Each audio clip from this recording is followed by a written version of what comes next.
जय हिंद।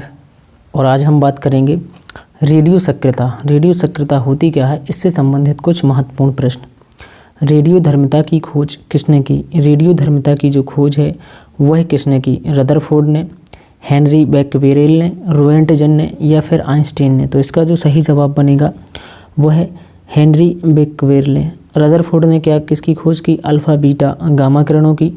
रोएंटजन ने किसकी खोज की? एक्स किरणों की। आइंस्टीन ने क्या दिया? ई बराबर mc² यानी सापेक्षता का सिद्धांत किसने दिया? आइंस्टीन ने।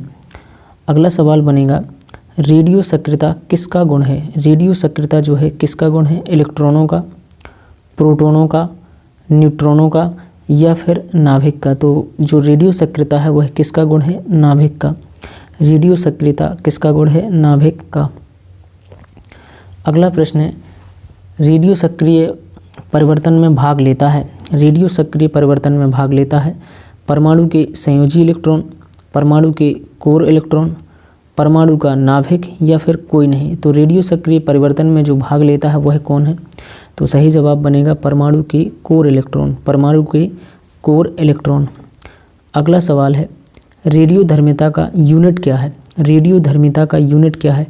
कैंडेला, फर्मी, क्यूरी या फिर सभी? तो इसका जो सही जवाब होगा वह क्यूरी। कैंडेला किसका है? ज्योति तीव्रता का है।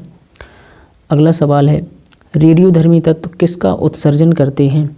रेडियोधर्मी तत्व जो है किसका उत्सर्जन करते हैं? परावैंगनी किरणों का, रेडियो तरंगों का, अवरक्त तरंगों का, अल्फ़ा, बीटा, गामा किरणों का? तो जो रेडियोधर्मी तत्व हैं वह अल्फ़ा, बीटा और गामा तीनों किरणों का क्या करते हैं? उत्सर्जन करते हैं। ये इसका सही जवाब हो जाएगा। जो परावैंगनी किरणें हैं यह सूर्य से आती हैं, इनको ओजोन परत बीच में रोकने का काम करती है। अगला सवाल है अल्फ़ा और बीटा किरणों की खोज किसने की? अल्फ़ा और बीटा किरणों की जो खोज है वह किसने की? डाल्टन ने, रदरफोर्ड ने, बिलार्ड ने या कोई भी नहीं? तो अल्फ़ा और बीटा जो किरणों की खोज है वह रदरफोर्ड ने की। किसने की? रदरफोर्ड ने। अगला सवाल है किस वैज्ञानिक ने गामा किरणों की खोज की थी? बिलार्ड, रदरफोर्ड, डाल्टन, रोएंटजन? तो इसका जो सही जवाब बनेगा वह बनेगा रदरफोर्ड। किस वैज्ञानिक ने गामा किरणों की खोज की? तो रदरफोर्ड ने गामा किरणों की खोज की। अगला सवाल है नाभिक से निकलने वाले विकिरणों में किसकी वेधन क्षमता सर्वाधिक होती है? नाभिक से जब जो किरणें निकलती हैं उनमें से किसकी वेधन क्षमता यानी भेदने की क्षमता सर्वाधिक होती है? अल्फ़ा किरणों की, बीटा किरणों की, गामा किरणों की या फिर कोई नहीं? तो इसका जो सही जवाब है वह बनेगा गामा किरणों की। गामा किरणों के बाद होती है वेधन क्षमता अल्फ़ा किरणों की, बीटा किरणों की, इसके बाद होती है अल्फ़ा किरणों की। अगला प्रश्न है अल्फ़ा किरणों पर उपस्थित आवेश है 2 इकाई धनावेश, इकाई ऋणावेश, इकाई धनावेश, कोई नहीं? तो अल्फ़ा किरणों पर जो उपस्थित आवेश है वह होता है 2 इकाई धनावेश, 2 इकाई धन आवेश, 2 इकाई धनावेश। अगला सवाल है किसके उत्सर्जन से संभारिक का निर्माण होता है? किसके उत्सर्जन से संभारिक का निर्माण होता है? अल्फ़ा किरण, बीटा किरण, गामा किरण या फिर एक्स किरण? तो इसका जो सही जवाब बनेगा वह बनेगा बीटा किरण। किसका? बीटा किरण। किसके उत्सर्जन से संभारिक का निर्माण होता है? तो वह हो जाएगा बीटा किरण। अगला सवाल है किसके उत्सर्जन से किसी तत्व का परमाणु क्रमांक 1 बढ़ता है?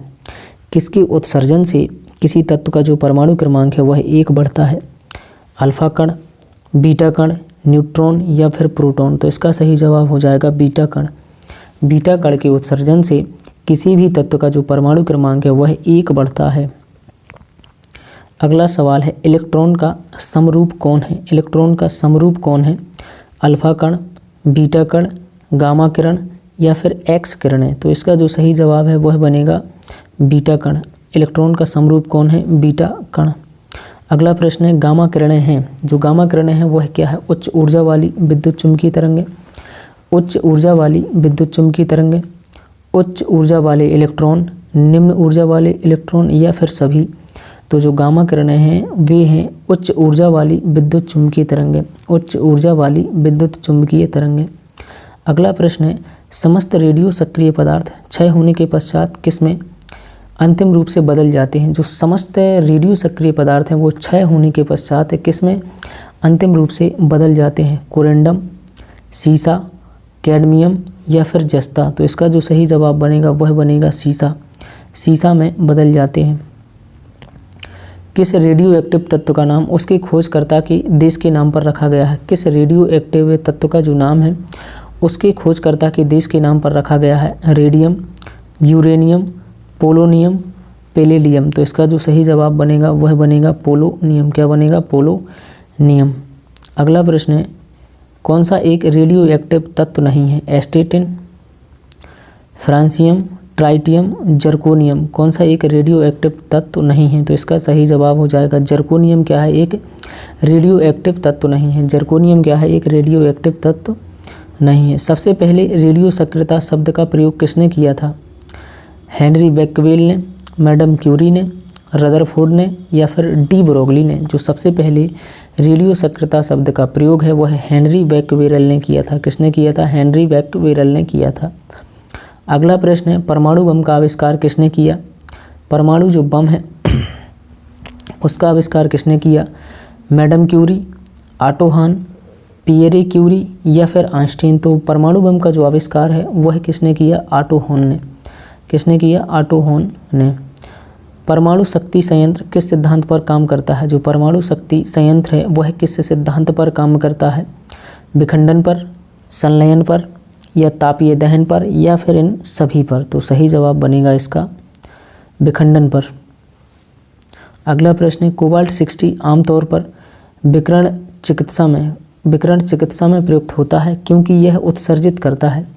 कोबाल्ट जो 60 है वह आमतौर पर विकिरण चिकित्सा में प्रयुक्त होता है क्योंकि यह उत्सर्जित करता है। क्या उत्सर्जित करता है? अल्फा किरण, बीटा किरण, गामा किरणें या फिर एक्स किरणें? तो इसका जो सही जवाब बनेगा गामा किरणें। गामा किरणों की वेधन सबसे ज़्यादा होती है, उसके बाद होती है बीटा की और फिर उसके बाद होती है अल्फ़ा की। आई होप आपको ये बहुत अच्छे से समझ में आया हो। तो चैनल को वीडियो को लाइक करें और चैनल को सब्सक्राइब करें। जय हिंद, धन्यवाद।